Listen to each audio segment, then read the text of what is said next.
My work party, Mrs. Bradman and I will have our coffee in here after dinner.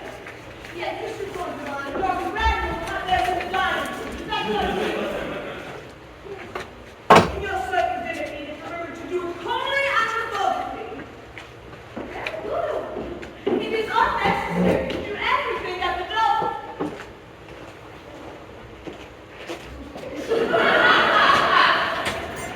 Now, let me get the arts.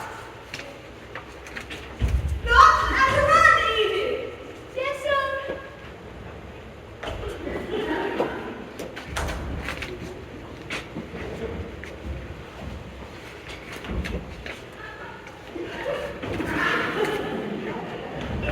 No ice.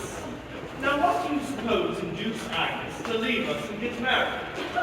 The reason was becoming quite increasingly obvious, dear.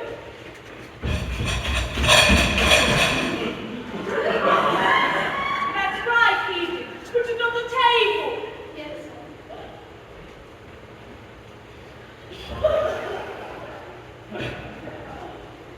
I left my cigarette case on the dressing table. Would you go and get it for me, Edith? yes, sir. There now! You took her by surprise. A dry martini, I think, don't you? Yes, darling. Oh, dear. What's the matter? I have a feeling that this evening is going to be awful. It'll probably be funny, but not awful. But why the Bradman, darling? He's as skeptical as we are. He'll probably say the most dreadful things. I've already warned him. Besides, we must have more than 3 people.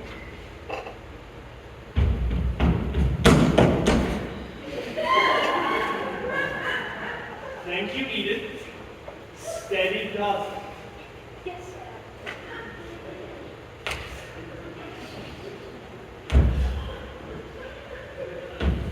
We might make a walk out the book on it, and like they do in the boarding classes.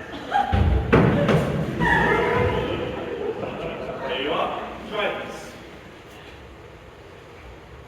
Lovely, dry as a bone. To the unseen. I must say, that's a wonderful title. If this evening is a success, I shall start the first draft tomorrow. How extraordinary. Did you be with him when you were brainstorming the novels? Every now and then, when she concentrated, but she didn't concentrate very often. I do wish I'd known that. I wonder if you would like it. I'm sure I should. By the way you speak of her, she sounds enchanting. Yes, I'm sure I should have liked her because I've never, ever, even an instant, felt the least bit jealous of her. That's a good sign. Or Elvira. Does it still hurt when you think of her? No, not really. I wish she did. I feel rather guilty. I wonder if I die, if you go try to leave, you'd forget me so soon. What a horrible thing to say. No, I think it's interesting. Well, to begin with, I haven't forgotten Elvira at all. I remember her very distinctly indeed. I remember her gay charm when she got her own way in something, and her extreme acidity when she didn't. I remember how poorly she played all games, and how cross she would get when she didn't win. I remember her physical attractiveness, which was tremendous, and her spiritual integrity, which was nil. You can't remember something that was nil. I remember how morally untidy she was. Was she more physically attractive than I am? That is a very tiresome question, darling, and one that deserves a long answer. You really are sweet. Thank you. And a little naive too. Why? Because you imagine that I mind about Elvira being more physically attractive than I am. I should have thought any woman would mind, if it were true. I love you, my love. I know you, but not even the largest stretch of imagination to describe it as the first fine, careless rapture. Would you like it to be? Oh, God, no! It's a shame to feel. But none of us adolescent, Charles. We've none of us lived through proper lives, have we? We've both been very full. Careless rapture at this stage would be incongruous and embarrassing. But your first husband was a great deal older than you, wasn't he? I would hate to think you missed out all along the way. Now, Charles, You go too far. I'm sorry. You really are irritating, when you're determined to be witty at your cost. Oh, supercilious. That's exactly what Elvira used to say. I'm not at all surprised. I never imagined, physically triumphant as she was, that she was entirely lacking in perception. Darling Ruth! No, there you go again. As I might have mentioned before, I love you, my love. Poor Elvira. Didn't that kiss mollify you at all? I wonder if I died, how long it would be before you ever begin. You won't die. You're not dying soul. Ah, you're Elvira. Yes, she was. Looking back on it, Elvira had this sort of ethereal, not quite of this world quality about her. No one could even remotely call you ethereal. Nonsense! She was of the earth. Earthly. Well, she is now, anyhow. That's the sort of observation that shocks people, you know. It's discouraging the number of people who are shocked by the truth is how few by deceit. Write that down. Not forget it. I was devoted to Elvira. We were married for 5 years. She died. That was 7 years ago now, and with your help, of course, I have risen above the whole thing. Admirable. But a tragedy should darken our lives. I say, prophetic foreboding. Poor Britain. That must be the Bradman. It might be right Arcati. No, she'll arrive on her bicycle. You know she goes everywhere on her bicycle. That really is very spirited of the old girl. Shall I go and fetch them, or shall we let Edith have her fling? Let's wait a moment and see what happens.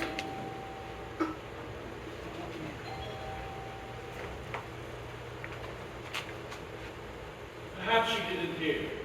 Perhaps she's down on one knee in a pre-sprinting position, waiting for cook to open the kitchen door. Steady, Edith! Yes, sir!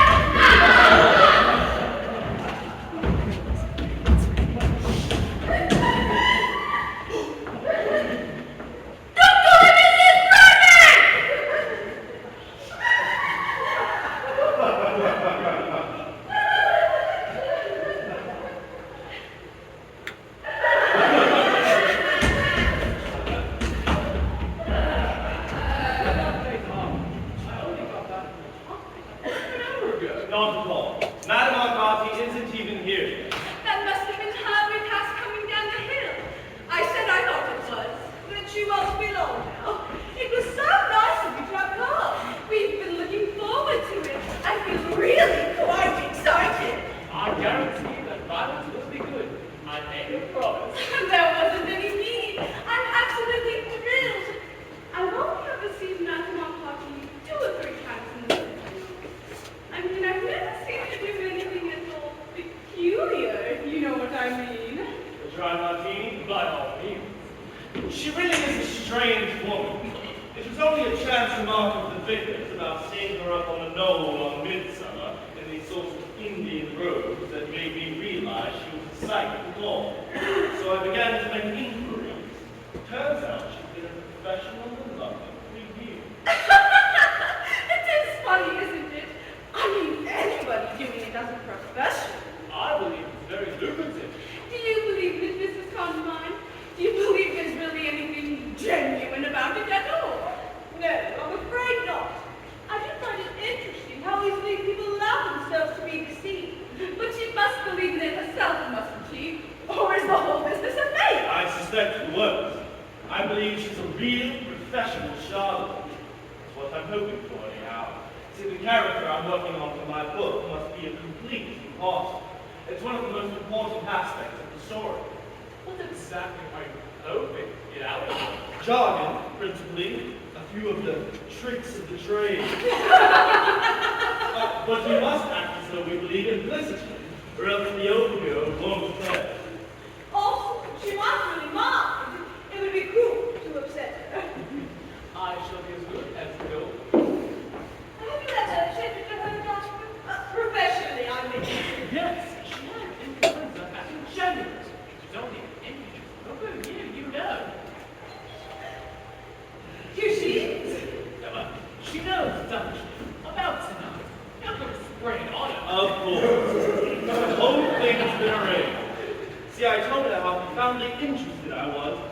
things to do with the occult, and she blossomed like a rose. I'm rather nervous, so I'm about to give a speech. You go and read it, darling.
And Daphne still goes on being a child. I mean,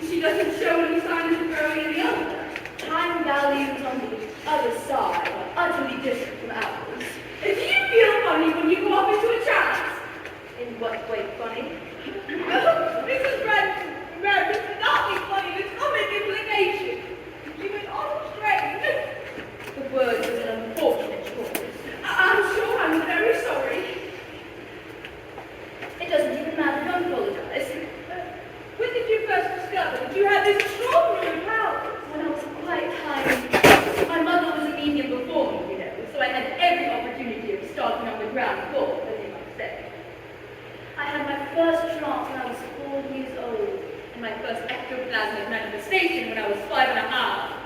Oh, what an exciting day that was! I shall never forget it. Of course, the manifestation itself was rather small and of very short duration, but for a child of my tender years, it was most gratifying. Your mother must have been so pleased. She was. Can you foretell the future? Certainly not. I disapprove of fortune tellers most strongly. Oh, really? Why? Too much guesswork and fakeness stuff with it. Even when the gift is genuine, and it only very occasionally is, you can never trust it. Why not? Time again. Time is the reef upon which all of our frail mystic ships are wrecked.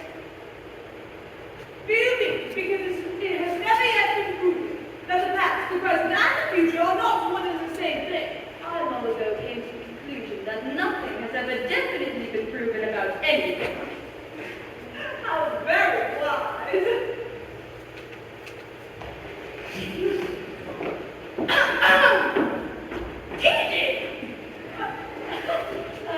Edith, I want you to leave the dining room just as it is for tonight. You can clean the table in the morning. Yes. And we do not wish to be disturbed for the next hour or so to any reason whatsoever. Is that quite clear? Yes. And if anyone should tell them to be out to take a message. Unless it's an urgent call for George. Unless it's an urgent call for Dr. Bradman. Yes, sir. There's not likely to be one, is there? No, I don't think so. Once I am off proper manner, but an interruption during the preliminary stages can be quite disastrous. I do wish the men would hurry up. I'm terribly excited. Please don't be. It makes everything much, much more difficult. Well, Madam Arcati, time is drawing near. I know. Quietly go. Is there anything you would like us to do? Do? Like hold hands or something? All that will come later. First, a few deep, deep breaths of fresh air.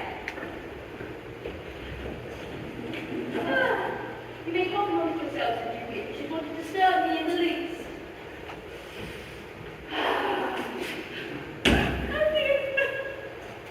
I want to congratulate you on dinner, darling. It was delicious. Boots wasn't quite right. It looked a bit hysterical, but it was delicious.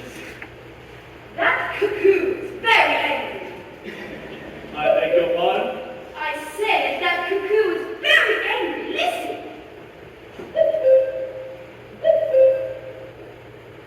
How can you tell? Camber, no moon. That's just as well, I think. There's a mist rising over the marshes.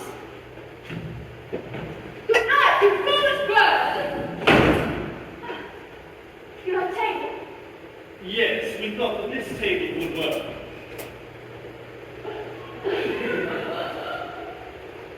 I think the one with the drinks on it would be best. Change it.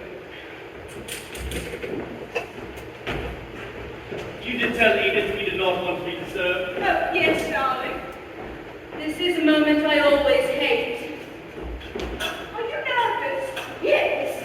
When I was a girl, I always used to get very sick. How unfortunate you outed them. Children are much more prone to be sick than adults, though, aren't they? I know that I've never traveled by train with any degree of safety until I was 14. Little Tommy Tucker sings for his supper. What shall he have with brown bread and butter? I've always hated that because it doesn't rhyme at all, but Daphne loves it. Who's Daphne? Daphne is Madame Arcati's control. She's a little girl. Oh, I see. Yes, of course. How old is she? Rising 7 when she died. And when was that? February the 6th, 1884. Oh, little thing. She must be a bit long in the tooth by now, I should think. You should think, Dr. Bradman. But I'm afraid you don't. At least nowhere nearly profoundly enough. Don't be quiet, George. It's all right, my dear. I'm quite used to skeptics. Please forgive me, Madam Arcati. It is nothing of the least consequence. Do not apologize. Now then, when you get a chance, would you all sit round the table, please, and place your hands flatly down upon it? Come, Mrs. Bradman.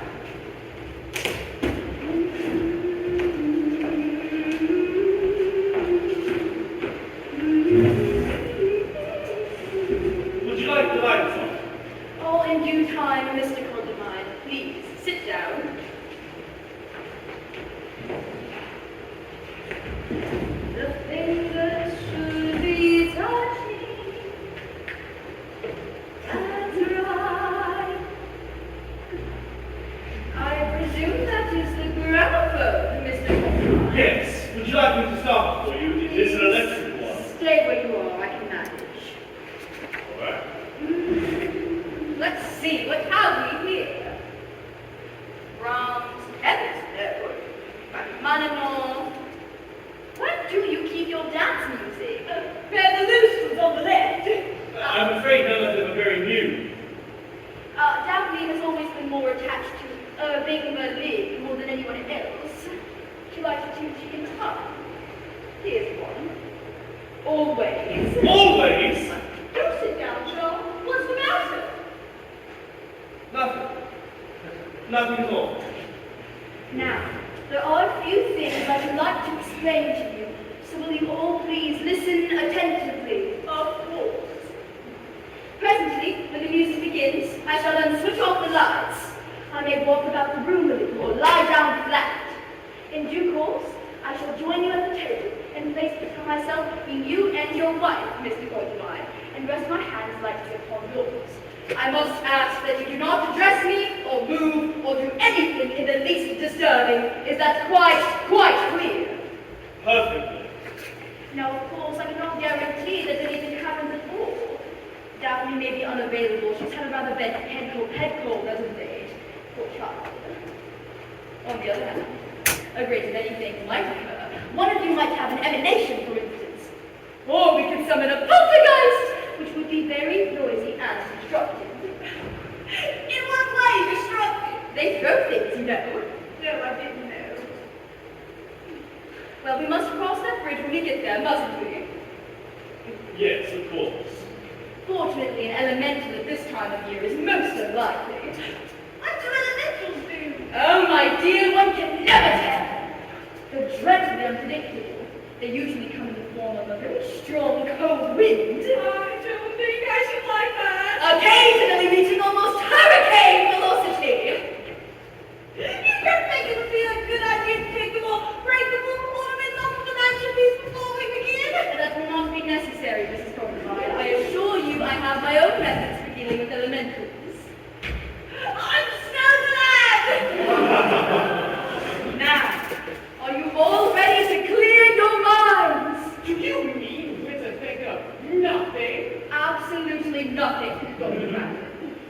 Try and focus on a space where nondescript colors really is the best way. I'll do my damnedest. Goodbye! I shall now start the music!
You say there is someone there who wishes to speak to someone here.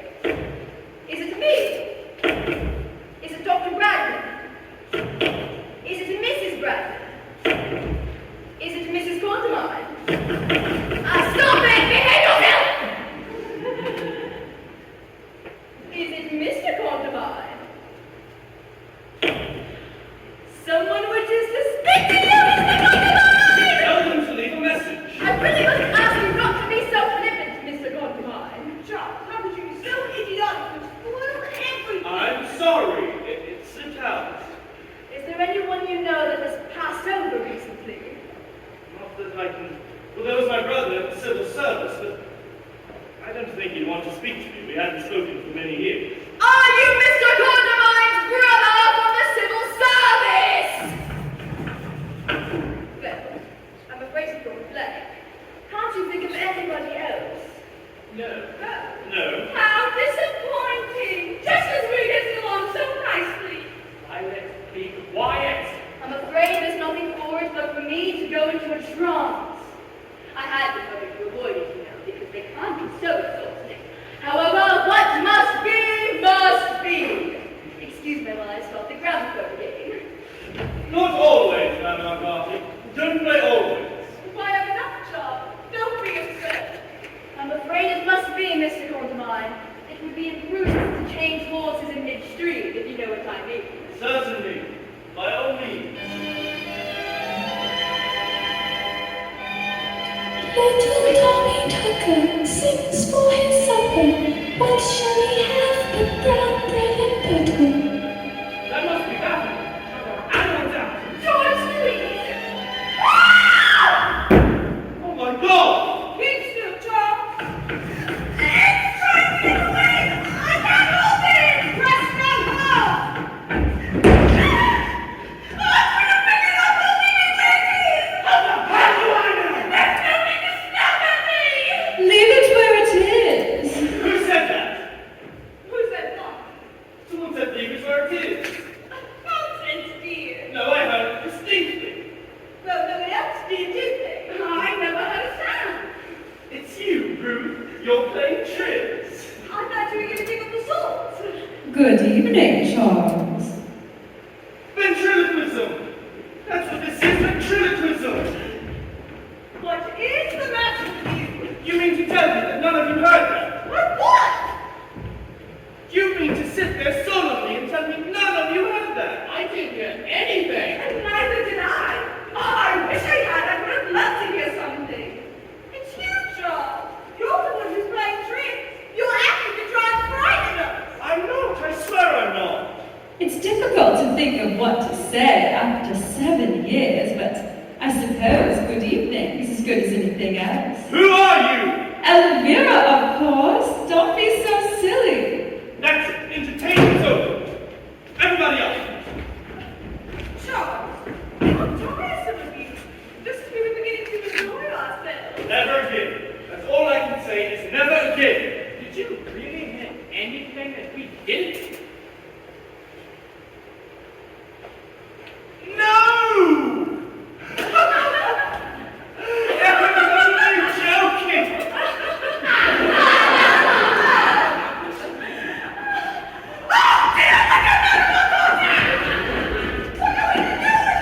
Madam Arcati! Are you all right, Madam Arcati? Give me some brandy and help me brandy.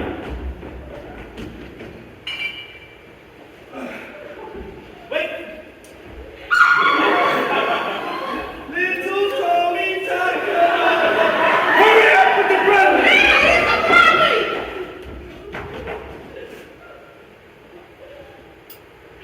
She's coming round. Be careful, Charles. Well, that's that. Are you all right? Certainly. Never felt better in all my life. Well, now. So satisfactory. Nothing happened after you went off. How curious. I would have sworn something happened. But Charles pretended he heard voices trying to frighten us. It was only a joke. A very poor one, if I may say so. No poltergeist, at any rate. That's a good thing. Any manifestations? Not a thing. No ectoplasm? I'm not quite sure what that is, but I don't think so. And you have everybody done something. But I suppose we are bound to find out in a day or two. If any of you do or hear any unexpected noises, you might let me know at once. Of course, we will telephone immediately. I really think I must be on my way. Oh, dear Madam Arcati, after that trance and everything, you can't be feeling quite yourself. Nonsense, my dear. I'm fit as a fiddle. All this little capsule after a trance rejuvenates me. Good night, Mrs. Condomine. It was so lovely you kept taking so much trouble. I'm so sorry so little occurred. It's that cold and darkness I expect. We ought to try again some other night. That would be lovely. Good night, Mrs. Bradman. It was brilliant, was. I absolutely felt my chin taking under the table. Good night, Doctor. Congratulations, Madam Arcati. I am fully aware of the irony in your voice, Doctor. And might I say, you would make the perfect subject for telepathic hypnosis. I'm sure I should be charmed. Well, good night, everyone. Next time we must really put our backs into it.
You need to tell me you can't see her.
Are you satisfied?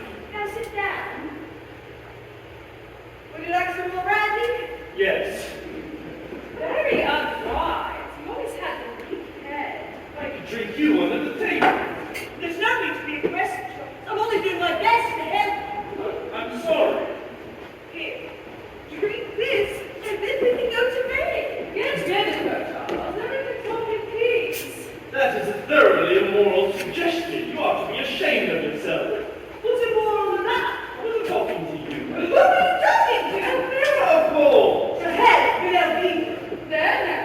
She's getting cross. I don't blame her. Now look here, Charles. I got you got some sort of plan behind all this. I'm not like a fool. I haven't. I swear I haven't. I'm not going to stand arguing any longer. Hooray! Shut up! How dare you speak to me that way? I promise, Ruth, I was talking to her. I'm not going to listen to any more nonsense. I'm going up to my room. I'll leave you to get up the last. And shut up your sleep. I'll be too upset. So you can have anything you like if you feel like it. That's big of her, I must say. Can you be quiet? You're behaving like a gutter snipe. That is all I have to say. Good night, Charles. Ruth, please. That was one of the most enjoyable half-hours I have ever spent. Elvira, how could you? Poor Ruth. You've some sort of hallucination or something. I'm afraid I don't know the technical term for it. Then how did you get here? No, it's very peculiar, but I'm still provoking. You to be here indefinitely. I don't know that either. Oh my God. Why? Would you hate it so much if I You was? would have to admit it would be embarrassing. I don't see why, really. It's all a question of adjusting yourself.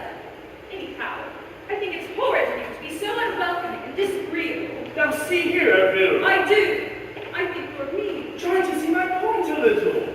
I've been married to Ruth for 5 years and you've been dead for 7. Not dead, Charles. Passed over.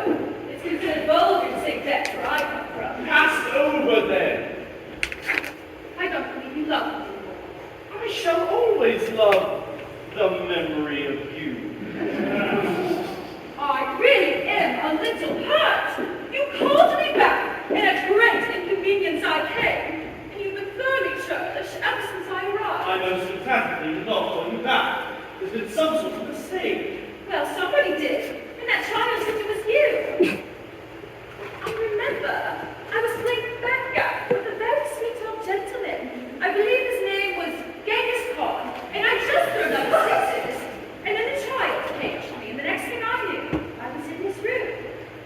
Perhaps it was a subconscious. Well, you must find out how long you intend to stay. You can make arrangements accordingly. I don't see how I can. But we must have someone on the other side, or whatever you call it, who can help you. Can't think. It seems so far away, as though I dreamed it. You must know someone other than Genghis Khan. Oh, Charles! What is the matter? I want to cry, but I don't think I'm able to. What do you want to cry for? It's seeing you again, and you being so irascible like you always used to be. I don't mean to be irascible, Elvira. Darling, I don't mind, really. I never did. It's cold. Being good. No, I don't think so. What if I were to try to touch you? I doubt if you can. Do you want to? Oh, Elvira! What is it, darling? I don't know. I do feel rather strangely seeing you again. That's better. What's better? Your voice is kinder. Was I ever unkind to you when you were alive? Often. That is an exaggeration. Not at all. You were an absolute pig to me that time you went to Cornwall and stayed at that awful hotel. You hit me with a billiard cue. Only very gently. I loved you very much. I love you too. Look at that. I can't touch you. How horrible. Perhaps it's as well if I'm going to stay for any length of time. I suppose I should wake up from this at some point. That's right. Now you've had that. Like this? Can you feel anything? breeze through my head. Well, that's better than nothing. I suppose if I really am crazy, they'll just throw me in an asylum. Don't worry about that now. Just relax. Poor Ruth.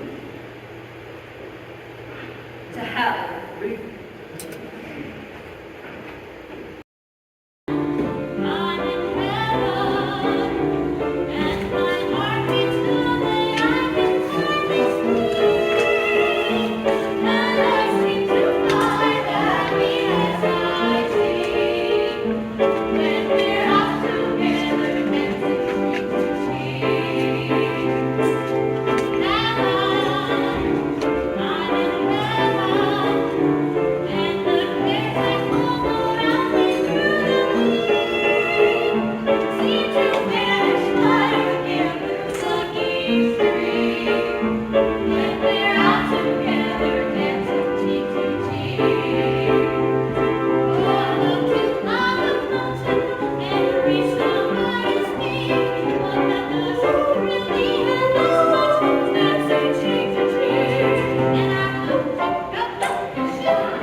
Good morning, Edith.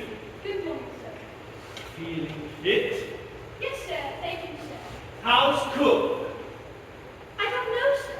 I haven't really asked her. Well, you should. You should start every day by asking everyone how they are. It really oils the wheels, you know. Yes, sir. Tell her good morning for me, will you? Yes, sir. That would be all for the moment, Edith. Yes, sir. John, I really wish you wouldn't be so facetious with the servants. It confuses them and undermines their morale.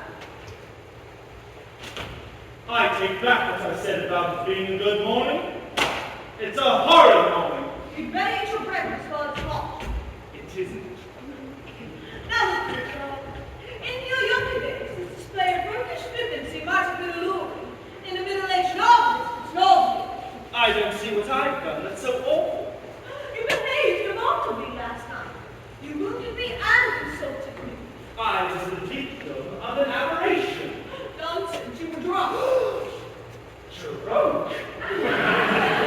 Yes, you had 4 strong brown eyes before dinner. Heaven knows how much more at dinner and a great deal too much trouble later. And then I made you 2 double brandy. So yes, to God you were drunk. So that's your story, isn't it? You refused to go to bed with me last night. And when I came down at 3 in the morning to see how you were, I found you in an alcoholic coma. On the sofa, with the fire out and your hair was all over your face. Well, something happened to me last night, Ruth. Nonsense. It isn't nonsense. It looks like nonsense now in the clear, remorseless light of day, but it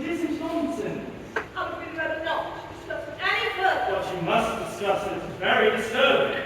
There, I agree with you. Last night, during the seance, I thought I heard Elvira's voice. No one else did. I can't help that. I did. You couldn't have. And then later on, I was equally convinced that I saw her in this room. After you went to bed, we actually had quite a cozy little chat. And you seriously expect me to believe that you weren't drunk? If I were all that drunk, I should have a dreadful hangover by now, shouldn't I? I'm at your all sure you have. I haven't got a trace of a headache, and my tongue's not coated. Look. I have no desire to look at your tongue. Can't you just play the game? I know what it is. You're frightened. Frightened? Rubbish, what is there to be frightened of? Elvira. It's all because it was mixed up with Elvira. That's where this whole thing began. Well, what began? We were talking too much about Elvira before dinner. It's dangerous to have someone so closely on your mind when dabbling and being cold. Well, she wasn't close in my mind. She was in mine. Oh, she was she? Your whole being is devoured with jealousy. This is too much! Women, my God, what I think of women. Just because you've always been dominated by me doesn't actually mean that you know anything about it at all. I've never been dominated by anyone. You were handed by your mother until you were 23. Then you fell into the clutches of whatever her name was. Mrs. Winthrop Llewellyn. I'm not interested. Oh, and then there was Elvira, and she ruled you for the wrong time. Elvira never ruled anything. She was far too elusive. It was one of her greatest charms. Oh, but then there was... Darling, if you wish to make inventory of my sex life, I think it's only fair to tell you that you've missed out on several episodes. I shall consult my diary and have you complete this after lunch. I'm not interested in your routine amorous exploits. The only woman in my entire life who's ever tried to dominate me is you. You've been at it for years. That is completely untrue! No, it isn't. You boss me and bully me and order me about. I can't even have an hallucination if I want to. John, alcohol will ruin your entire life if you let it get a hold on you, you know. Once and for all, Ruth, I would like you to understand that nothing that happened last night had anything to do whatever with alcohol. I was stone cold sober from first to last and extremely upset at the party. You were upset indeed? What about me? You seem to forget that you gratuitously insulted me. I did not. You called me a regicide. You told me to shut up. And when I quietly suggested that we go to bed, you said to me with the most disgusting leer that it was an immoral suggestion. I was talking to Elvira. Well, if you were, I can say that it conjures up quite a fragrant picture of your first marriage. My first marriage was perfectly charming. I find it in the worst possible taste for you to sneer at it. I'm not as nearly interested in your first marriage as you think I am.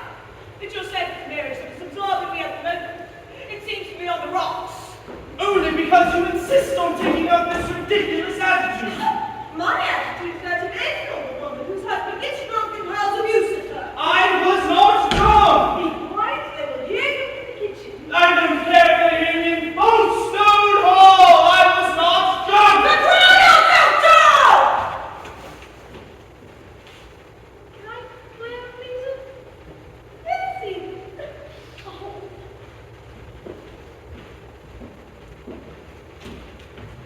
The cook wants to know about lunch now.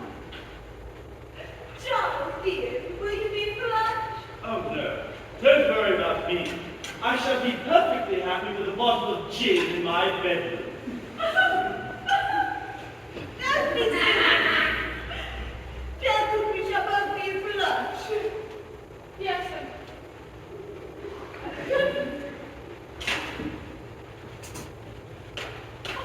Dear, I'm going into hike this morning. Is there anything you want? Yes, a great deal, but I doubt you'll be able to get it in the height. Tell cook to put out yourself from my list, will you, Edith? Yes, sir. Oh, it's clouding over. Oh, you have genius for understatement.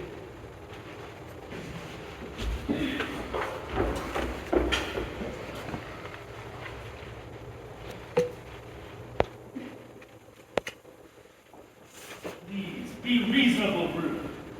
How can it be reasonable? Last night I thought I heard Edward's voice.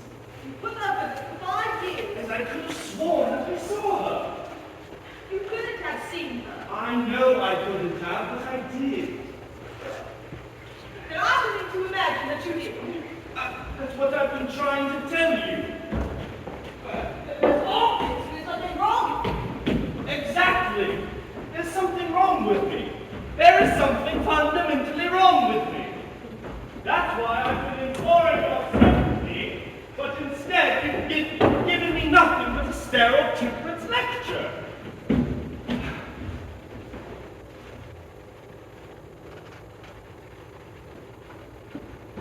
How were you feeling yesterday? During the day, I mean. Fine. What did you have for lunch? You had it with me, you should know. Now let's see.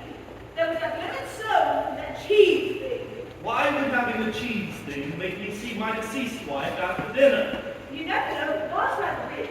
Well, why didn't you see your dead husband? You had just as much of it as I did. This is not getting us anywhere at all. I feel profoundly uneasy. Perhaps there's something pressing on your brain. I should have dreadful headaches if I did, shouldn't I? Not necessarily. An uncle of mine had a lump the size of a cricket ball, and he never felt a thing. I should know if I had something like that. He did. But what happened to him? He had food disease and his practice is what never said. Did he have hallucinations, or believe that he saw things that weren't there? No, I don't think so. Oh, well then what in the hell are we talking about him for then? It is a sheer waste of valuable time. I only brought him up as an example. I think I've gone mad. That's what it is, I've just gone raving mad! You're absolutely rude. That board by the sundial. It looks like a mixed salad. Oh my god. What? What's the matter now? She's here again. Who's here again? Elvira! Oh, for God's sake, Charles, don't be absurd. It's all those nasturtiums. They're so vulgar. I like nasturtiums. You like what? They're all right in moderation, but to mass like that, they look beastly. You've got to help me, Ruth. What did you mean about pistachios? Never mind about that, now I tell you she's here again. You've been having nicely, haven't you?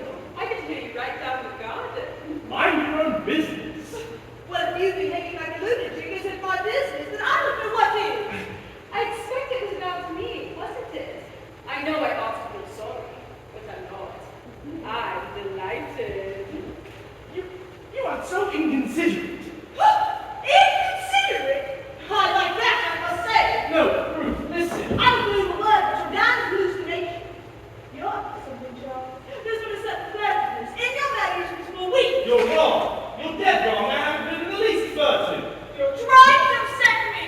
It's so obscure reason you're trying to know me into doing something that I'm not aware of. Please, Don't Ruth. you hear me? Let her have a nice cry. It'll do her good. You're utterly heartless. Heartless! I was talking to Elvira. Go on talking to her then. Talk to her till you're blue in the face, but don't talk to me. Help me, Elvira. How? I don't know. I can see you or something. I'm afraid I couldn't manage that. It's technically the most difficult business, you know. Frightfully complicated.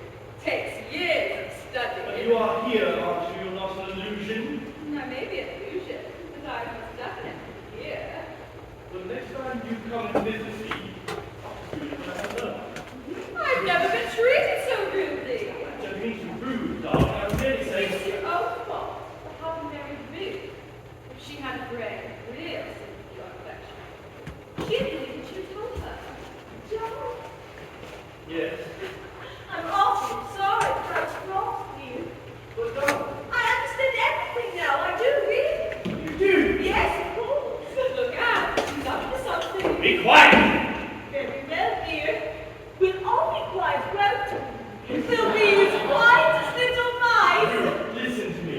I want you to go upstairs and go to bed with me. The way that woman harps on Beth is nothing short of erotic. I'll deal with you later. Very well.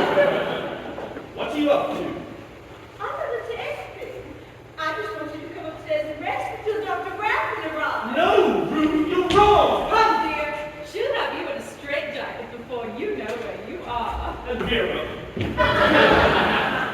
My dear, I would with pleasure, but I can't think how. I can. Come. Yes, dear? Now listen very carefully. Have a cigarette. It will soothe your nerves. I don't want a cigarette. Then you shan't have one, darling. I want to explain to you, clearly, without emotion, that the ghost, or shame, or whatever you would like to call it, of my first wife, Elvira, is in this room now. Yes, dear. And you are trying valiantly to humor me, but I intend to prove it to you. Why don't you lie down with her and you can prove anything you want to later on? She may not be here later on. Don't worry, she will. Oh my God. Oh, hush, dear.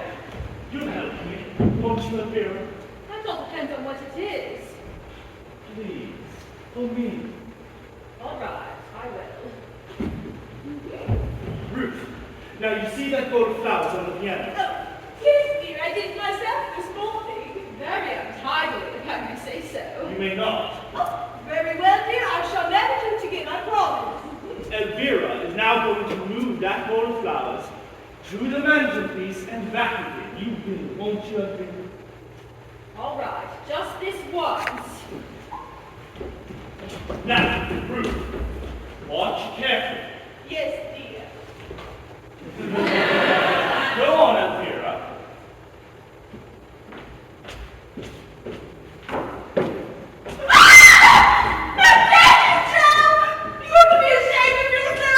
What on earth for? It's a trick. I know why this developed a trick. You've been working up to this. This was all part of the horrible plan. It isn't. I swear it isn't. Elvira, do something else, for God's sake. Certainly, anything to oblige. You're trying to upset me. You're trying to drive me out of my mind. Don't be so silly. You're cruel. You're sadistic, and I'll never forgive you. Ah! I won't put up with this any longer. Ruth, listen to me. Let me go, leave me. Ruth, please. Let me go. Ah! This is stupid. This is some sort of auto-suggestion, some form of hypnotism. Swear to me that it's only that, Joe. Swear to me it's only that. Hypnotism, my foot. Ah!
Ferguson, silence your cell phones. Or, at least I think that's what they're called. I don't really know. And don't forget to laugh a little. And enjoy the rest of the show!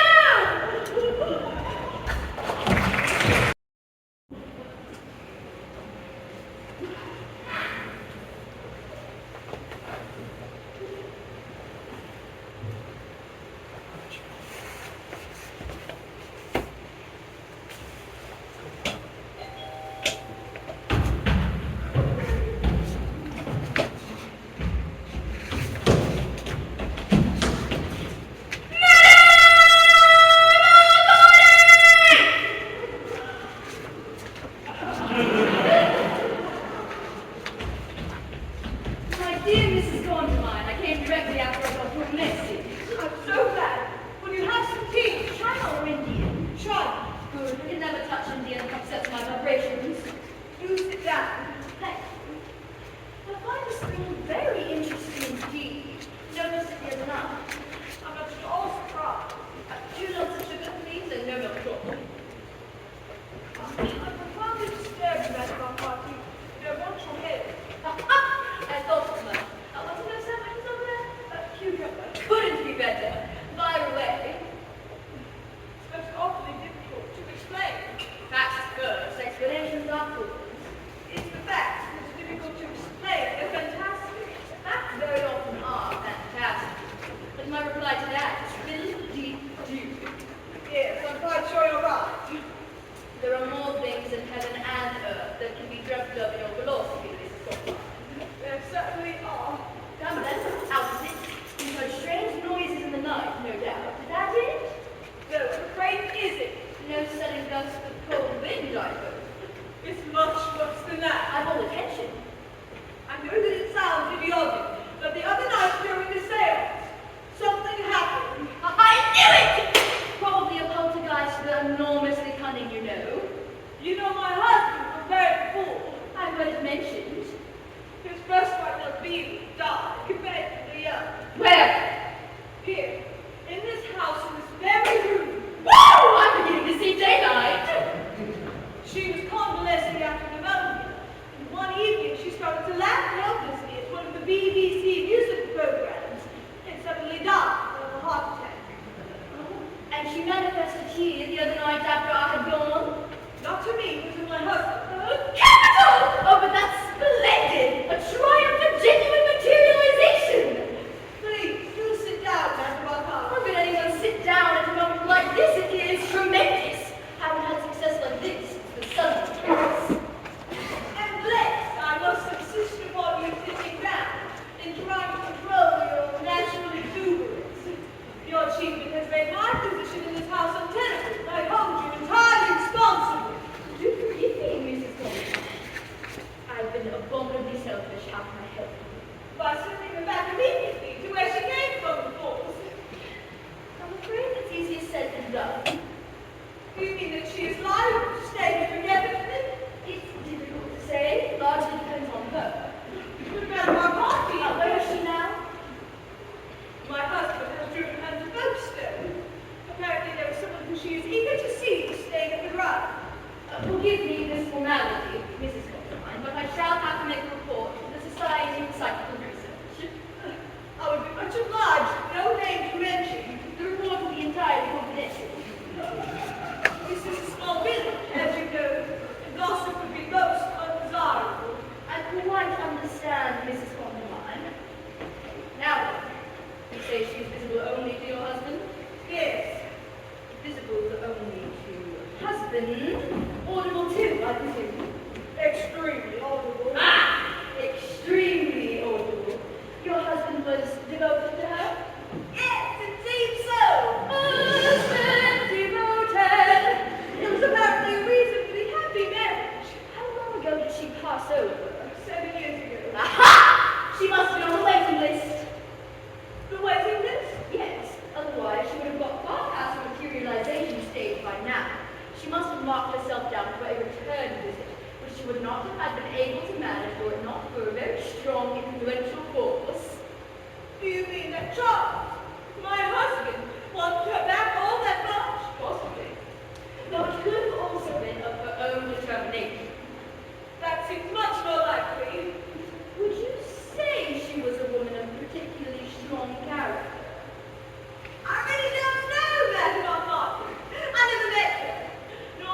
particularly interested in how and why she survived. My only concern is to get rid of her again as soon as possible. I fully sympathize with you, Mrs. Condomine, and I assure you that I will do whatever I can to help. However, at the moment, I'm afraid I cannot offer any great hopes. But back to our party. I was begging you to do your uttermost to dematerialize my husband's first wife again as soon as possible. The time has come for me to admit to you, frankly, Mrs. Condomine, that I haven't the faintest idea how to sit down. Do you mean to sit there and tell me that after having mysteriously conjured up this spirit and placing me in this most humiliating position, that you are unable to do anything about it at all? Honesty is the best policy. But this is outrageous! I have to hand you over to the police! You go too far, Mrs. Condomine. Do you realize what your insane amateur muddling has done? I have been a professional since a child, Mrs. Condomine. Amateur is a word I will not tolerate. Well, it seems to me to be the height of amateurishness to evoke malignant spirits and not to be able to send them away again. I was in a trance. Anything could happen when I am in a trance. Well, all I can suggest is that you go into another one immediately and get this darn woman out of my house. Poppycock! I cannot simply go into a trance at a moment's notice. I have to be wary of my diet for days beforehand. For instance, today I went to lunch with friends and had pigeon pie, which, plus these cucumber sandwiches, would make a trance out of the question. We'll have to do something. I will make a report to the Society for Psychical Research. Will they be able to do anything about it? I doubt it. They'll send an investigation committee, I expect. Ask some questions, do some wall tapping, all that kind of trouble. This is too humiliating, it really is. Please don't upset yourself, Mrs. Condomine. Nothing can be achieved by upsetting yourself. I mean, try and look on the bright side. If your husband, first wife, suddenly appeared from the grave, began to live with you, do you think that you would be able to look on the bright side? I resent your tone, Mrs. Condomine. I really do. You are to blame for the entire horrible situation. Kindly remember, I came here the other night on your own invitation. On my husband's invitation. I did. I was the first to do. If I had any idea there was some ulterior motive behind it, I would have you. Ulterior motive? Your husband was so obviously eager to get in touch with his former wife. If I had known beforehand, I obviously would have told you. After all, noblesse oblige. He had no intention of getting in contact with anyone. The entire thing was planned in order for him to get material. He is writing a mystery novel based on a homicidal medium. Am I to understand that I was only invited here in a spirit of mockery? No! No! He merely wanted to make some notes on the tricks of the trade. Tricks of the trade. Insufferable! I've never been so insulted in my life! I feel we have nothing more to say to one another, Mrs. Condomine. I bid you goodbye. Wait, please! Your attitude from the outset has been most unpleasant, Mrs. Condomine. If you and your husband were foolish enough to tamper with the unseen for paltry motives, then whatever has happened to you is your own fault. And to coin the phrase, as far as I'm concerned, you can steal your own juice! Oh!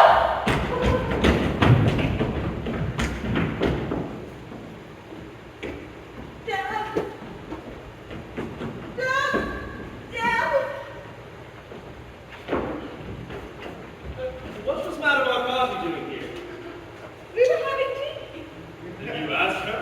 Yes, of course. You didn't tell me you were going to. Well, you didn't tell me that you were going to invite Elvira to come and live with us. I didn't. Oh, yes, you did, darling. It was your subconscious. What was the old girl so cross about? She practically cut me dead. I told her the real reason we invited her here the other evening. But that was quite unnecessary and most unkind. She needed taking down a bit. She was melting some out like a pigeon. But why did you ask her? To get me exercised, of course. Oh dear, I wish I could have a cucumber sandwich. I did love them so. Is that true, Ruth? Is what true? What Elvira said. You know perfectly well that I can't hear what Elvira said. She said that you brought Madame Arcati here to give her exercise. Now, is that true? We discussed the possibilities. There's a snake in the grass for you. You had no right to do such a thing without consulting me first. I had every right. This entire situation is impossible, and you know it. If only you'd make a little effort toward being friendlier to Elvira, we might all have a jolly time. I do not wish to have a jolly time with Elvira. She's certainly very bad-tempered, isn't she? I can't think why you married her. She's naturally a bit upset. We must learn to make allowances. I was never bad-tempered, though, was I, darling? Not even when you were beastly to me. I was never beastly to you. Where is Elvira at this very moment? In the chair. Now look here, Elvira!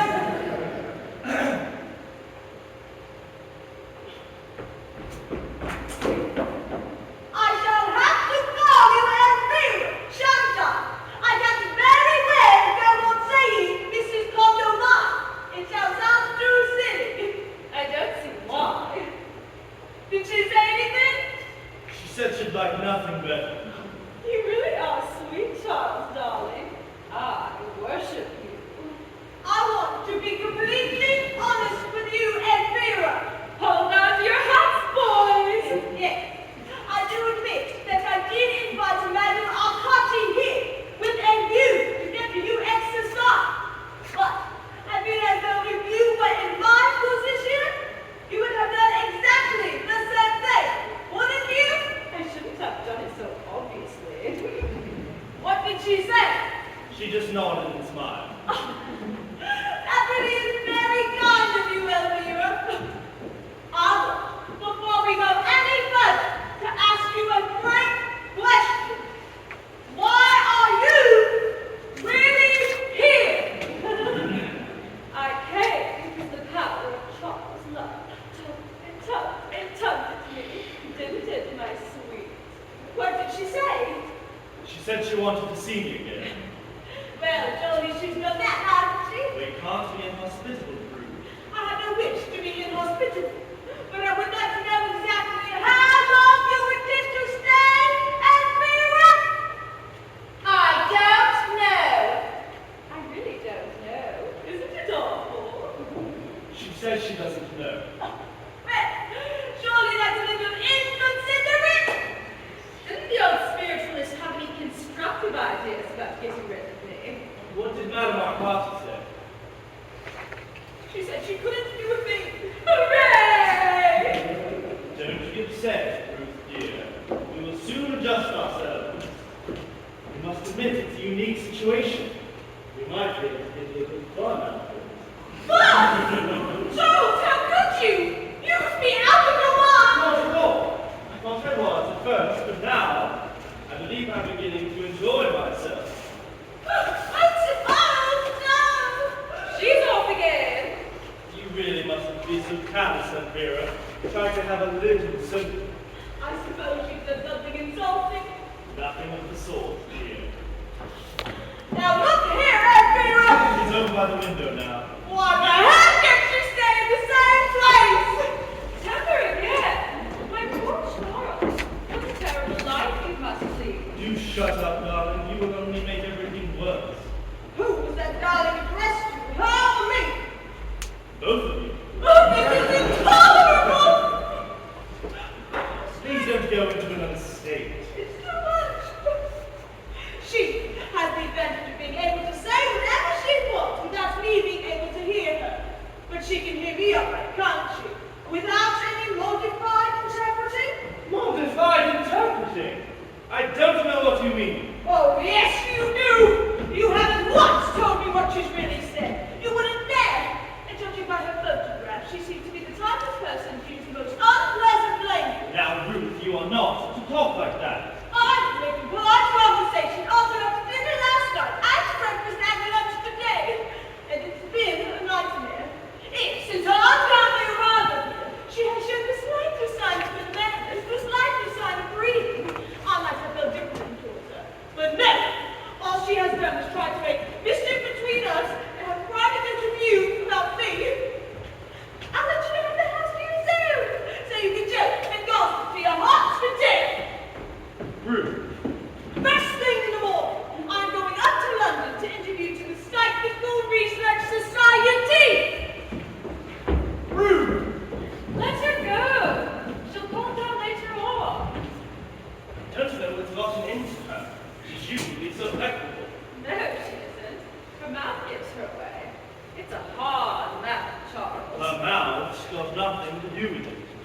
resent you discussing Ruth as though she were a horse.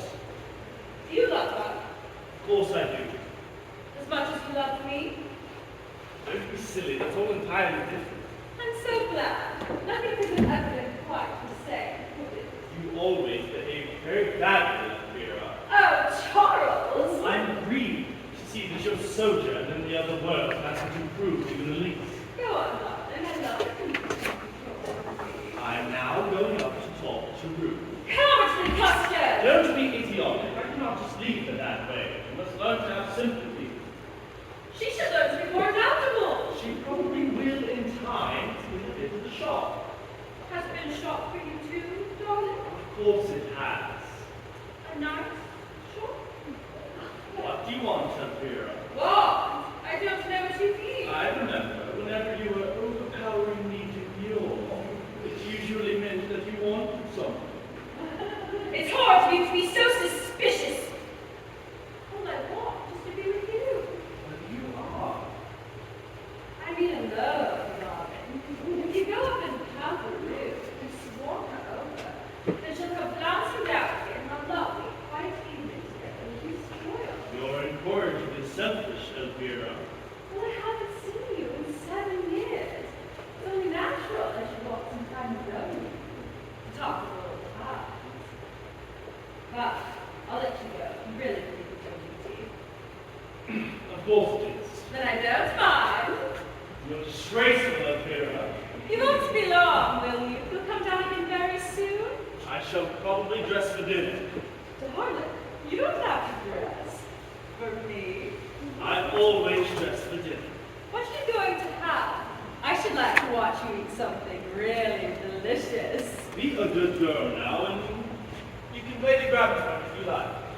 Thank you, Charles.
like to go away?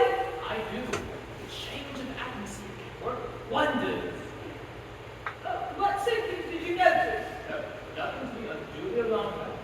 Such ever strain, inability to focus his eye, person his thought, and a few, well, rather marked irrelevance in his conversation. Are there any other specific examples? Oh, yes. He suddenly said, "What are you doing in the bathroom?" And then, a little later, I was writing a prescription. He suddenly said, "For God's sake, behave yourself!" How extraordinary!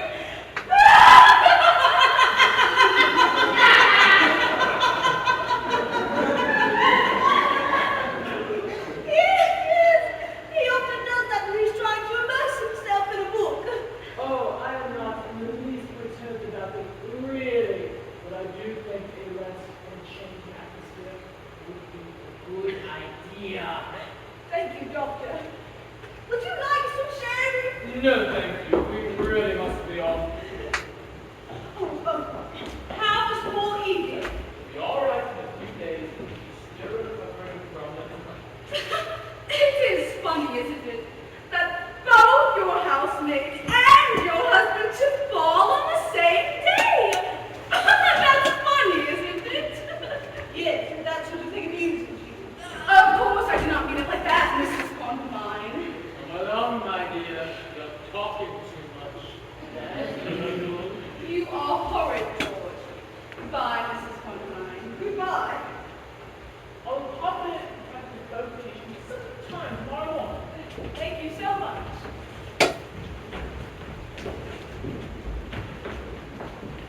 Well, how is it? All right. Only a slight strain, you know. Is this damn sling really a necessity? It's a wise precaution. It will prevent you using your left hand, except when it's really necessary. It's inconvenient. I intended to drive to Folkestone this evening. It's better. Yes! You can easily wait to go tomorrow, Charles. I can't stand another of those dreary evenings at home. And I haven't seen a movie in 7 years. Let me be the first to congratulate you. What's that, old man? Charles! Dear! Be sensible, I implore you! I'm sorry. I forgot. You can drive the car if you promise to go very slowly and carefully. Edgerton is on the right, isn't it? Yes. Well then, use your left hand as little as possible. All right. But you'd much better stay at home. Did you drive him in? No! I'm afraid not. There's lots to do around the house and more easy to be attended to. Well then, I'll leave you to find out amongst yourselves. But remember, if you do insist on going, carefully does it. The roads are very slippery.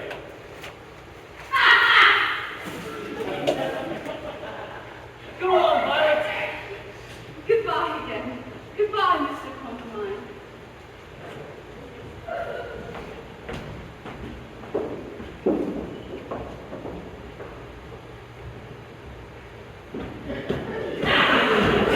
You really are infuriating, Elvira. Surely you went to go to the movies another night. And quit behaving like a schoolgirl. You are old enough to know better. What? I was talking to Elvira. She isn't here. Well, she was a moment ago. She threw a rose at me. She's been very high-spirited all day. I know this mood of old that usually meant that she was up to something. I'm sure she isn't here. Quite sure. I want to talk to you. Oh, God. No, I must. It's important. You've been very well behaved the last 2 days. You're not going to start making scenes again, are you? I resent that patronage, Charles. My patience is being stretched to its uttermost. As far as I can tell, the situation is just as difficult for Elvira, if not more so. The poor little thing comes back after all those years in the other world, and what has she met with? Nothing but brawling and hostility. Well, what did she expect? Even an ectoplasmic manifestation. You can expect a little of milk of human kindness. Milk of you fiddlesticks. That doesn't even make sense. Elvira is about trusting as a puff adder. You are granite, Ruth. You are sheer granite. And a great deal more dangerous since the bargain. Dangerous. How could a poor, wistful little spirit like Elvira be dangerous? Elvira is beginning to show her hand. How do you mean? This is a bloody battle, Charles. A duel to the death between Elvira and myself. Don't you see that? Melodramatic hysteria. It isn't melodramatic hysteria. It's true. Can't you see? No, I can't. Jealousy causes people to have the most curious delusions. Elvira came here with one purpose and one purpose only. And if you can't see that, then you're a fool that I thought you. What purpose could she have other than a very natural desire to see me? Her purpose is perfectly obvious. And she can use it to herself forever. How could she? By killing you all. Killing me off! Yes! Why do you suppose that poor Edith fell down the stairs and nearly cracked her skull? What's Edith got to do with it? Because the hole on the top of the stair was covered in axle grease. The hook discovered an axle grease. You're making this up, Ruth. I'm not! I swear that I'm not! When you were lopping that dead branch off of the pear tree, the ladder broke because it had practically been sawn through on both sides. But why would she want to kill me? I understand her wanting to kill you. Why me? If you were dead, you would be her final trial for me. She would have you to herself forever on her damn astral plane. And I'd be left high and dry. She's probably planning some sort of spiritual revenge. Ruth. Don't you see now? I grant you that in life Elvira was light and irresponsible, but never capable of love cunning. Perhaps the spirit world has deteriorated. Oh, Ruth! Oh, but you quit looking like a wounded spaniel and concentrate. This is serious. Well, what are we to do? We have to behave perfectly ordinarily. We are not to let her know that we suspect a thing.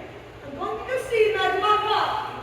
I don't care if she's cross with us. She has got to help us. And if a trance is necessary, then she shall have to go into a trance, even if I have to beat her into it. I'll be gone for half an hour. Tell Elvira I'm going to see the vicar. This is appalling. Never mind that. Remember, don't give yourself away by even a flick of an eyelid. Look out! What? I merely said that it's a nice lookout.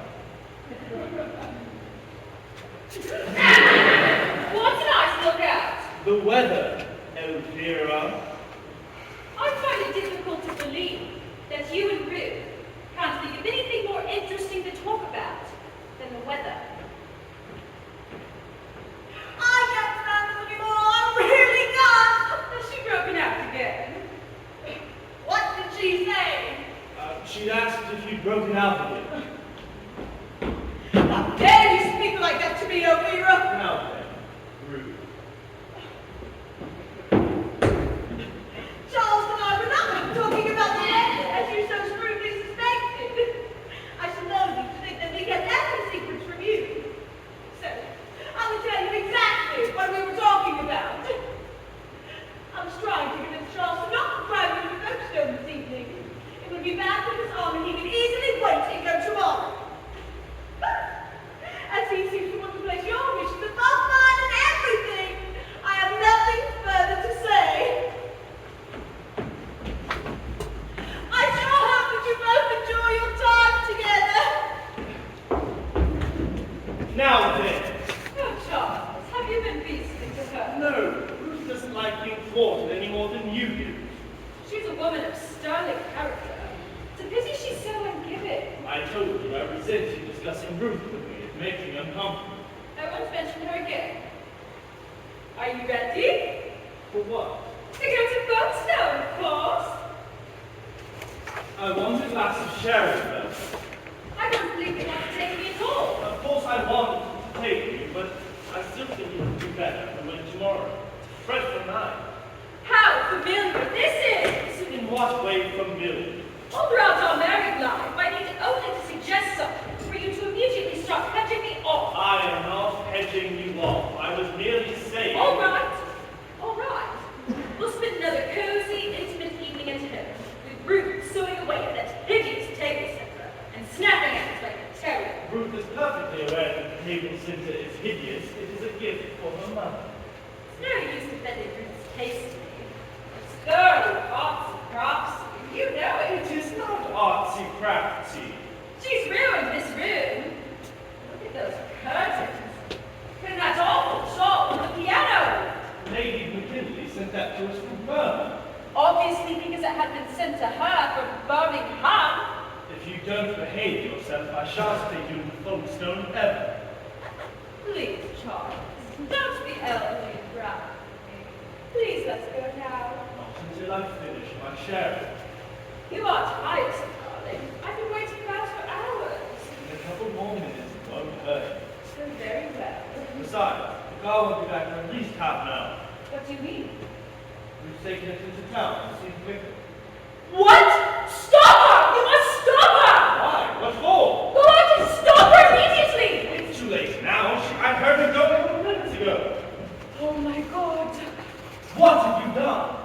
Dad, I haven't done anything. Elvira, you're lying. I'm not lying. What is it to lie about? You've done something to the car. Don't look at me like that, Charles. I haven't. I swear I haven't. Ruth was right. You did want to murder me. No, Charles! What did you do? Answer me! Oh.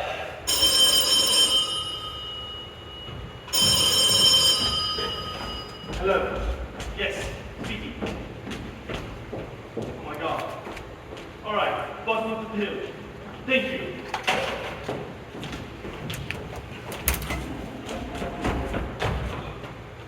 Well, of all the filthy, low-down tricks! Ow! Stop it, Ruth! Ow! Leave! Go!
Not at all.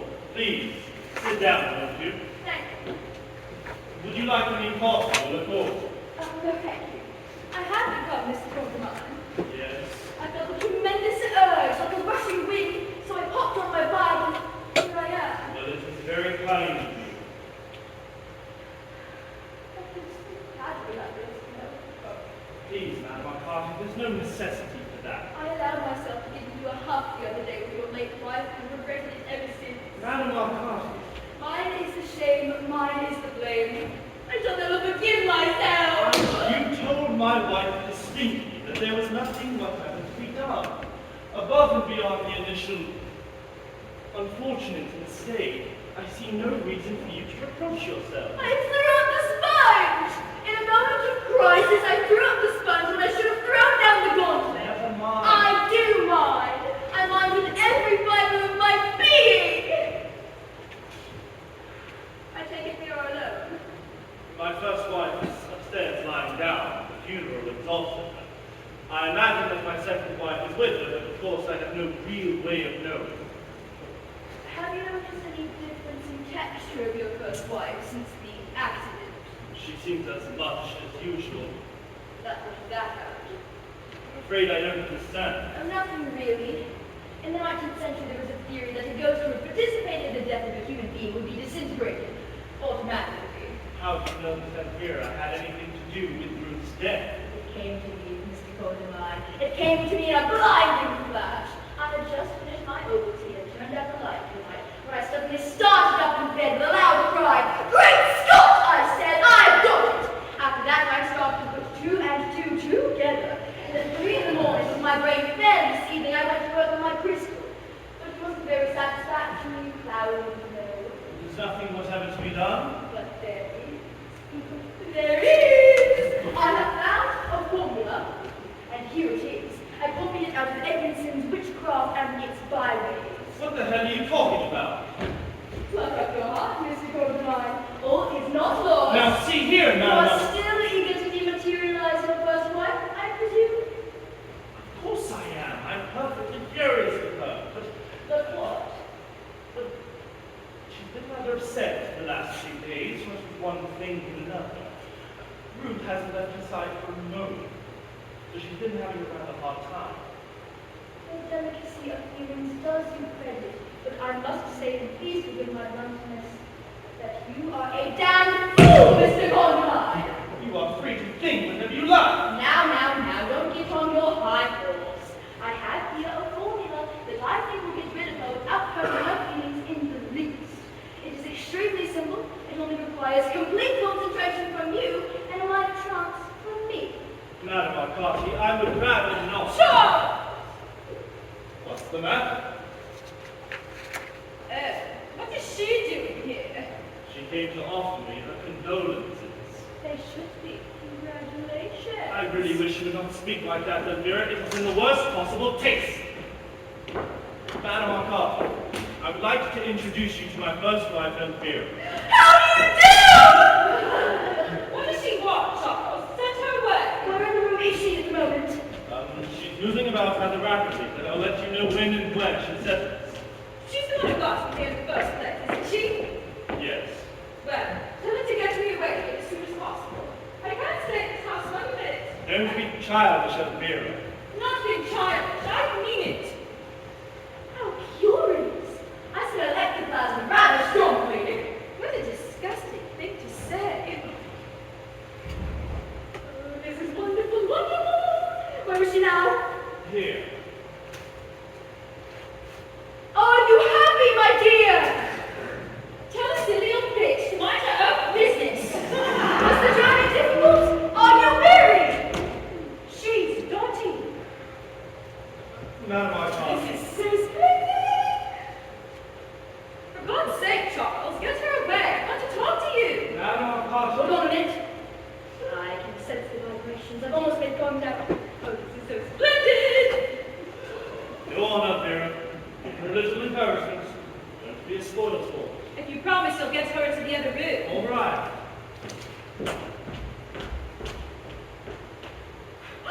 Yes, again. How's that? Oh, this is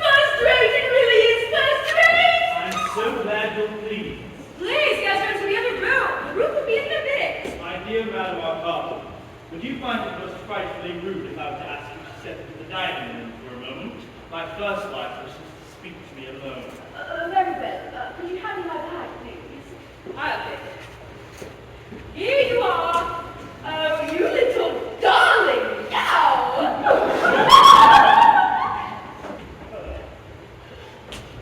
The whole thing's been a miserable, dreary failure. And oh, what high hopes I had starting out with. You can't expect much sympathy from me, you know. I am perfectly aware that your highest hope was to murder me. That's what it's like now. Sounds so beastly. It is beastly. It's one of the beastliest ideas I've ever heard. There was a time when you'd have welcomed the chance to be with me forever and ever. Your behavior shocked me immeasurably, Elvira. I never knew you to be so unscrupulous. Oh, And stop crying. they're only ghost tears. Very painful. You brought all this upon yourself, you know. The silliest thing I ever did in my whole life was love you. You're always on the word. That was perilously close to impertinence, Elvira. I sat there on the other side, day after day, just longing for you. After I had your affair with that brassy-looking woman in the south of France, I went on loving you. Then you married Ruth, and even then I forgave you and tried to understand, because the whole time I really believed you loved me best. That's why I put myself down for a return visit. But Ruth's absolutely rude to me. Your books aren't a quarter as good as they used to be either. That is entirely untrue. Ruth helped me and encouraged me, which is a damn more sight than you ever did. That's probably what's wrong with it. All you ever thought of was having fun and going to parties. Why shouldn't I have fun? I died young, didn't I? You needn't have died at all if you hadn't gone out on the boat with Guy Henderson and gotten soaked to the skin. So we're back to Guy Henderson again, aren't we? You behaved abominably of Guy Henderson, and there's no use pretending like you didn't. Guy adored me. And anyhow, he was very attractive. You told me he didn't attract you in the least. You'd have gone through the roof if I told you he did. Did you have an affair with Guy Henderson? I'd really rather not discuss it if you don't mind. No, tell me, did you or didn't you? Of course I didn't. You let him kiss you, though. How could I stop him? He was bigger than I was. You swore to me. You seem to forget why I went. You had spent the entire evening making sheep songs at that heretic with the false pearls. Lady Chabot would hardly wear false pearls. They were practically all she was wearing. I am pained to see that 7 years in the echoing vaults of eternity have done nothing to impair your naked vulgarity. That was the remarkable pompous ass. When I look back on our married life, Elvira, it was nothing but mockery. You invite mockery, Charles. You were feckless and irresponsible and morally unstable. I realized that before we left Bloodless Salterton. Nobody but a monumental bore would have thought of having a honeymoon at Bloodless Salterton. Now what is the matter with Bloodless Salterton? It was a golf course, Charles. I was an eager young bride. I wanted glamour and music and romance. Well, I wish you had told me that at the time. I did, but you wouldn't listen. That's why I went out on the wharf that day with Captain Bracegirl. I was desperate. You told me you were to see your aunt in Exeter. It was Morse. With Captain Bracegirl? Captain Bracegirl. Oh, Elvira! I should have known. Fool I was, a blind fool. Did he make love to you? Oh! Only very discreetly. But all I can say is I'm well rid of you. Unfortunately, you're not. Oh, yes, I am. You're dead. And Ruth's dead. I shall sell this house and go away. I shall follow you. I shall go a long way away. I shall have to follow you. You called me back. I did not call you back. Well, somebody did. Well, it wasn't me. You were talking about me before dinner that evening. I could very well have been talking about Joan of Arc, but that doesn't mean I wanted her to come and live with me. As a matter of fact, she's rather fun. Stick to the point. When I think think of what might have happened by succeeding in killing me. It makes me shudder. I swear I'll be better off with Ruth. At least she won't get in my way. So I get in your way, do I? Only because I was idiotic enough to believe that you actually loved me. I sort of felt sorry for you. I am sick of these insults. Please go away. I should like nothing better. I've always believed in cutting my losses. That's why I died. Of all the brazen sophistry! Call this old girl and get a set her to work. I can't stay in this house another minute. I quite agree, and the sooner the better. Madam Arcati, would you mind coming in here for a moment? My wife would like to speak. Is the darling still here? Yes. Where is she? Over by the piano, blowing her nose. Oh, my dear! Stop her falling on me, Charles, or I shall break something. Madam Arcati, my first wife and I have discussed the whole situation, and we both agree that she must go to wherever she came from as soon as possible. Oh, well, are you sure she wouldn't like to stay just a few days longer while I get things organized? I can bring my crystal. God forbid. We are both agreed that it must be as soon as possible. You said something about the formula, Madam Arcati. What is this formula? Well, if you insist. I most certainly do insist. Charles! Shut up!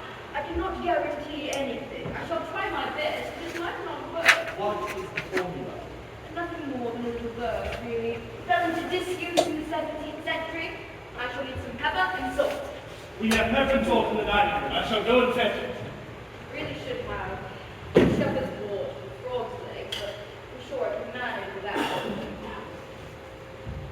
You aren't frightened, are you, dear? It will be completely painless, probably. Would this be enough? Yes, absolutely, only a little. Do you mind? Of course. Spring just a bit, just to suit your regular. This is going to be a flop, I can tell you that here and now. And grab me some snapdragons from that bar if you can. Good, Jack. Merlin used to do this sort of thing at parties, and Boris all stiff with it.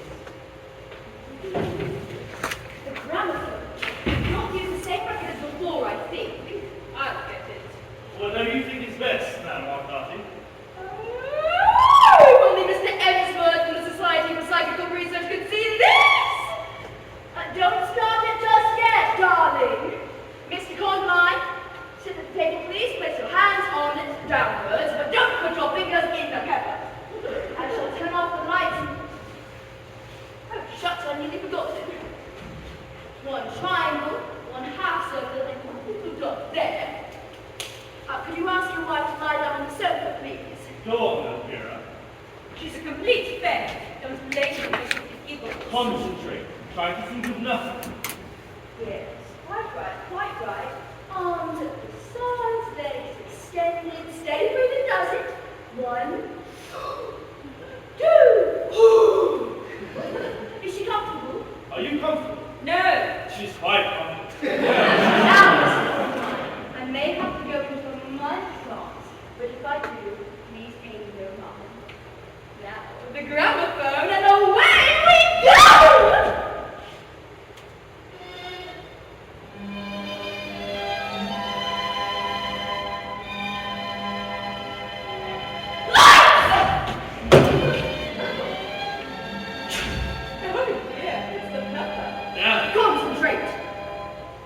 Ghostly spectre, fool or fiend, nevermore be thou convened.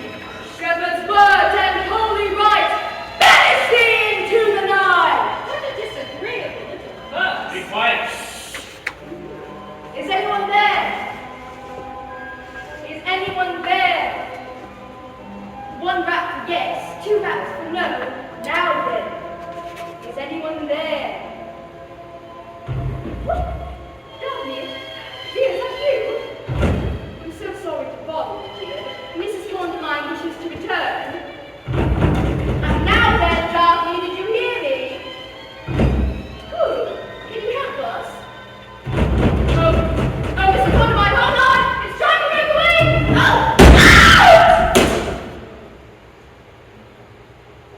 Madam Arcati? You all right?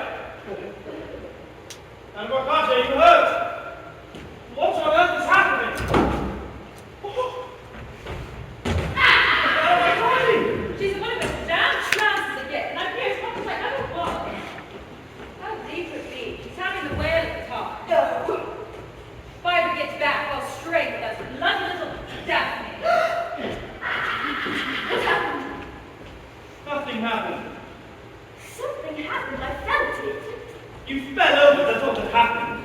Is she still here? Of course she's still here. Something must have gone wrong. I'm sick of being messed about like this. She's doing her best. Something happened, I'm sure of it. I sensed it in my trance. I felt it shiver through me.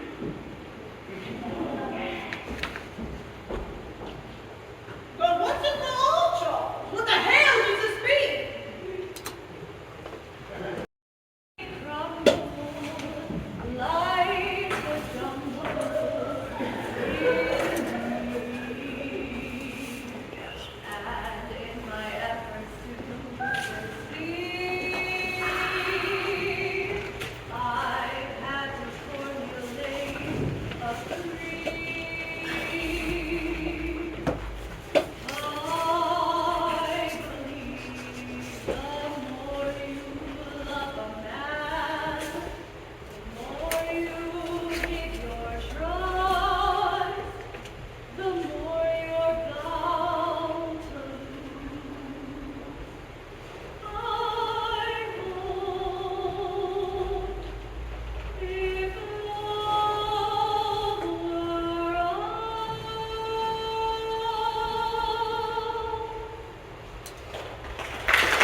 Elvira, he certainly has. And now, owing to your idiotic inefficiency, we find ourselves in the most mortifying position. Well, why did you do something about it then?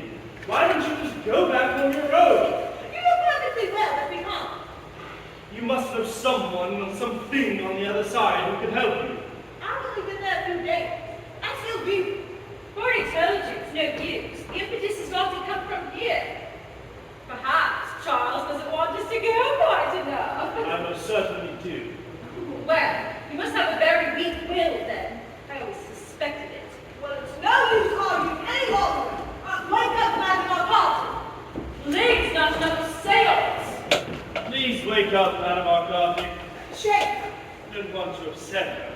I don't forget to kill her. Wake up, Madame Arcati. What time is it? 10 past past 5. What time did they go off? It was an hour ago. How curious. Excuse me, I shall have to make a note of that in my diary. They still here? Of course, they're still here. How disappointing. Have you any suggestions? How's about we try another sail? Really put our shoulders to the wheel, like it's a real rouser! For God's sake, not another seance! Don't you think we've had enough seances for one day, Madame Arcati? Rome wasn't built in a day, you know. I'm well aware, but... Away with the melancholy Mr. Condomine, cheer up. Madame Arcati, before you go off into any of your ridiculous trances, I think we ought to discuss the situation a little. Good, excellent idea. While you're at it, I shall have myself another of these cucumber sandwiches. I'm hungry as a hunter. Would you like any beer? No, thank you, better not. I think I'll have a whiskey and coke. Make it a double and enjoy yourself. One of these days, I'd like to give myself the pleasure of telling Madame Arcati exactly what I think of her. She's doing her best. Are the girls getting despondent? I'm afraid they are, rather. We'll win them over yet. Don't lose hope. Now then, the discussion. Fire away. Of course. Both of my wives are equally convinced that I somehow or other had something to do with calling them back. Very reasonable. I'm equally convinced that I did not. Love is a very strong psychic force, Mr. Condomine. A shrewd love call can encompass the universe. I'm sure it can. And though my affection for both Elvira and Ruth is of the warmest, I cannot say that it falls under the category in which you describe. I should think not indeed. Perhaps you do not know your own strength, Mr. Condomine. I did not hold them back. Well, in order for them to be here, someone in the house, a psychic subject, mind you, has to have wished for them back. Well, it wasn't me. Are you sure? Are you really sure? I'm absolutely positive. Perhaps it was Dr. Bradman. I don't really think he cared. Great Scott! I forgot the wrong tree! How do you mean? The Sudbury case. What is the Sudbury case? It was the case that made me famous, Mr. Condomine. In theatrical terms, one might consider it my first smash hit. I materialized old Lady Sudbury after she'd been dead and buried for 17 years. How? Do you remember how? Tons of milk. What flew? Hold on, all your time, Mr. Condomine. Now, it was here the night we did our first seance. It was myself, Ruth, you, and the Bradmans. Ah, true enough, the Bradmans weren't here last night, were they? No. Quickly, my pistol.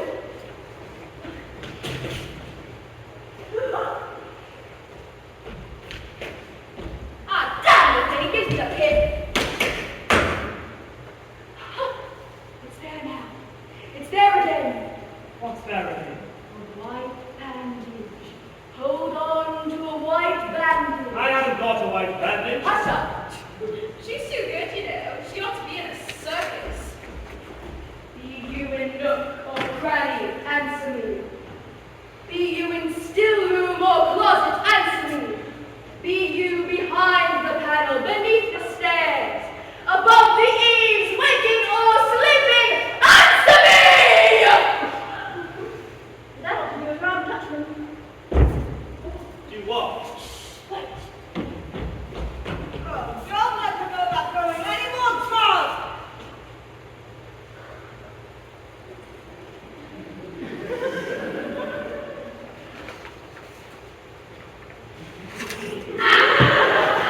Would you like the gramophone on or the lights off? No, it's near. It's very, very near. If it's a ghost, I shall scream. Well, I hope nobody will know. I shall feel so silly.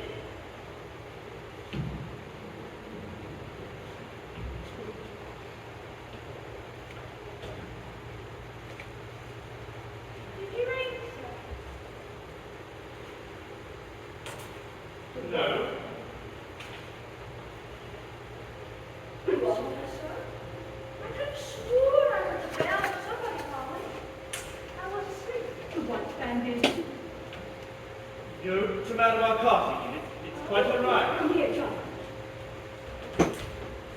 Whom do you see in this room, child? Okay. Answer me. You, madame? Go on. The master? Anyone else?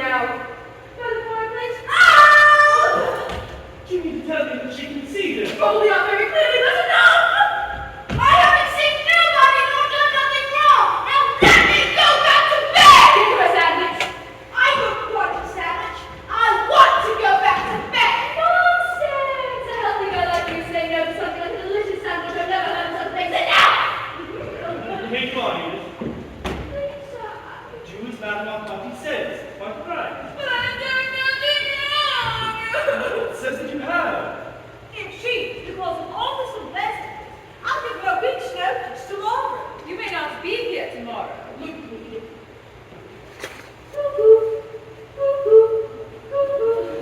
Oh, dear, what's the matter with her? Look, Edith, this is my finger. Have you ever seen such a long finger in your life? Look, now to the right, now to the left, backwards and forwards it goes. Tick, tock, tick, tock, tick, tock.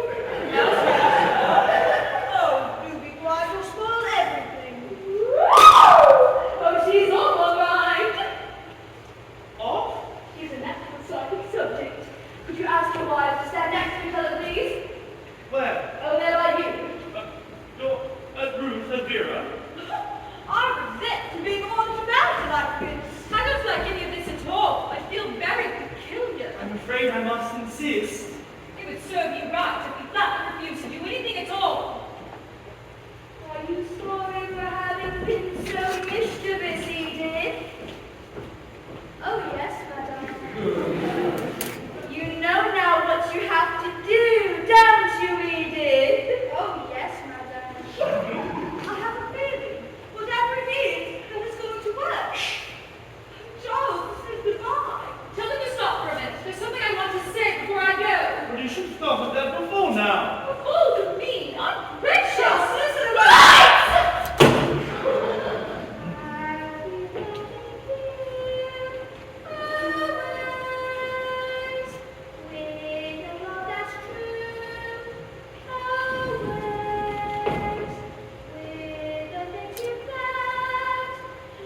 I saw Captain Greyskirt again, Charles, several times, and I must say I couldn't have enjoyed it more. Don't plan on getting rid of us quite so easily, my dear. You may not be able to see us, but we shall be here all right. And as you have behaved atrociously over the whole miserable business, I should like to say here and there. hurrah! I think we've finally done it! And that's quite enough singing for now, Edith. Shall I turn on the lights? No, I'll get them.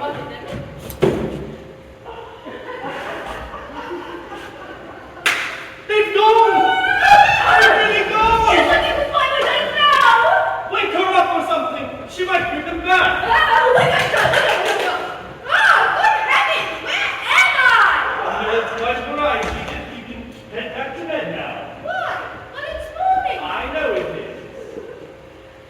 It's How did I get down here? I was in bed. It's all right. Did I drop off? Was it my concussion again? Oh, dear. Thank you. Thank you again.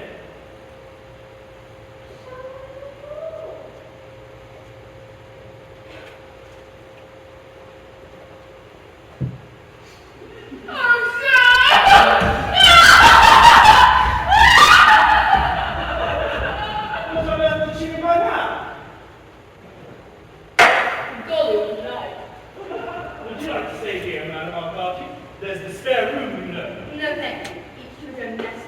I'll pedal home in a jiffy. It's only 7 miles. I don't know what arrangements you generally make, but I imagine you send your bill in due course. Oh, Mr. Condomine, it's a pleasure. I wouldn't dream of doing such a thing. Really, I feel that all those trances. I enjoy them, Mr. Condomine, as since I was a child. Well, perhaps you'll do me the honor of lunching with me one day soon. Once you get back, I should be delighted. It's back. Take my advice, Mr. Condomine, and leave this place immediately. Madam Arcati, do you mean to say that There are more things in heaven and earth, Mr. you mean to tell me that they may still be here? Ken sabe, as the Spanish say. I wonder. All right. I'll take your advice, Madam Arcati. Thank you again. It's fascinating. From first to last, fascinating. Could I take another one of these sandwiches before I hit the road? Certainly, by all means. Ah! Cheerio once more, I shall find my way. Good hunting!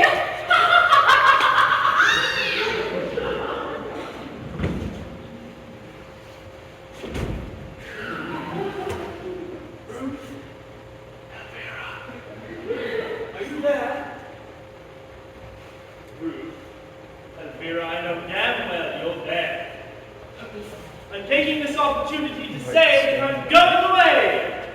I'm going a long way away. Somewhere where I don't believe you'll be able to follow me.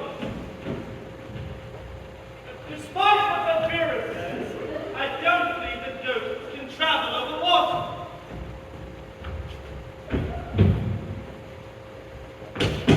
Is that quite clear, my darling? You said in one of your more acid moments, Ruth, that I had been hag-ridden all my life. Well, how right you were. But now, not only am I free of Mother, and of Elvira, and Mrs. Winthrop Noell, but I'm free of you, too. And I would like to say I'm enjoying it immensely.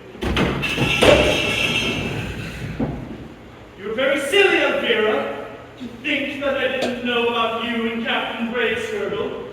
I did. What you didn't know was that I was quite attached to Paula Westlake at the time. I was reasonably faithful to you, Ruth, but I don't know how much longer I would have lasted. You were becoming increasingly domineering, and there's not much worse than that, is there? I suppose we shall meet again, my darlings, but until we do, I'm going to enjoy myself as I've never enjoyed myself before. You can tear up the house as much as you like, I'm leaving it anyhow. Think kindly of me, sit good thoughts. Good one, Ruth. Get Elvira to really help you persevere.